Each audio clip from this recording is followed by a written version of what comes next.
Welcome back to WellPad X. This is Tony. Today is 30th of January 2025. As of this morning, Bitcoin is trading at $105,000, reflecting roughly a 3% increase over the past 24 hours. This move follows FOMC's meeting, where the Federal Reserve decided to keep interest rates unchanged. The crypto market reacted positively, with Bitcoin surging past 105k level. Investors seem to interpret the decision as a sign of stability, though questions remain how long the Fed can maintain its current stance. If you want to understand why market reacts so strongly to Federal Reserve's decision, you need to know about quantitative easing (QE) and quantitative tightening (QT). These two policies shape the financial system by controlling the supply of money. Quantitative easing (QE) is what central banks do when they want to boost the economy. Imagine the economy is like a swimming pool, and money is the water inside it. If the water level gets too low, meaning if there is not enough money in circulation, the central bank opens the tap and pour more water in. But instead of physical cash, the Federal Reserve does this by buying government bonds and other assets from banks. This puts more money into the financial system, making it easier for businesses and individuals to borrow, invest, and spend. The idea is that when people have more access to money, they'll buy houses, start businesses, and invest in stock and crypto. This boosts economic activity and keeps market moving. The US used aggressive QE during the 2008 financial crisis and again in 2020 during COVID-19 to prevent a total economic collapse.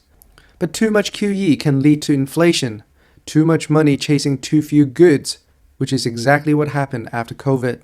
Quantitative tightening (QT) is the opposite. Instead of adding more water to the pool, the Federal Reserve started draining it. They do this by selling off bonds and assets they previously bought, pulling money out of circulation.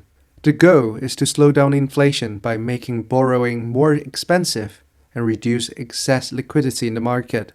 If QE is about stimulating the economy, QT is about cooling it down. But tightening too much, too quickly, can lead to recession, where businesses can struggle, layoffs increase, and economic growth stalls. The US economy isn't in great shape at the moment. While inflation has come down from its 2022 peak, it is still higher than the Fed's 2% target. Growth is also slowing, and customer confidence is shaky. The Fed is trying to balance between keeping inflation under control and avoiding a full-blown recession. But here's the issue. QT take money out of the system at a time when businesses and consumers are already feeling the squeeze. If the Fed continue aggressive QT, borrowing money could be even more difficult, leading to lower spending and investment. This is why some analysts argue that the Fed should consider pausing QT sooner rather than later. On the surface, it seems like it would be. Interest rates cut generally make borrowing cheaper, encouraging more economic activity. QT, on the other hand, removes money from the system. So why would the Fed consider cutting rate while continuing QT? It is because the situation today is slightly different. The Fed wants to manage liquidity differently this time around. By keeping QT in place, they prevent markets from becoming too overheated again, while lowering rate could provide a relief to consumers and businesses in a more controlled way. This is a risky strategy. If it is not handled carefully, it could lead to instability in financial system or even deflation, which is far worse for the economy. In the next few months will be critical in determining whether the Fed's current strategy works or if they'll be forced to make bigger policy shift. Let's take a look at today's news. The first news. The first FOMC meeting since Donald Trump's return to office has taken a cautious approach, keeping interest rates steady while continuing QT.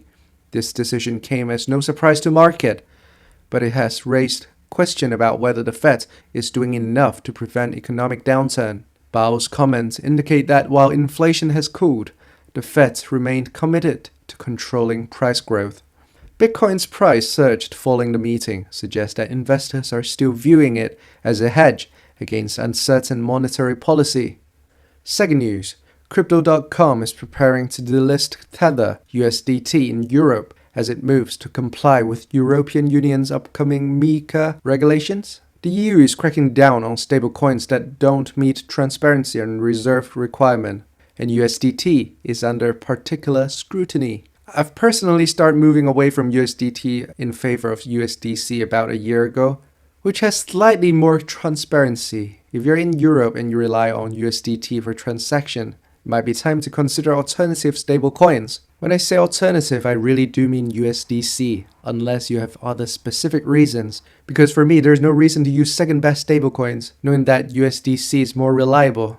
The third news, Elon Musk is reportedly exploring the possibility of building a blockchain-based social media platform that would integrate crypto payment. This could be major steps for crypto adoption, especially considering Musk's influence.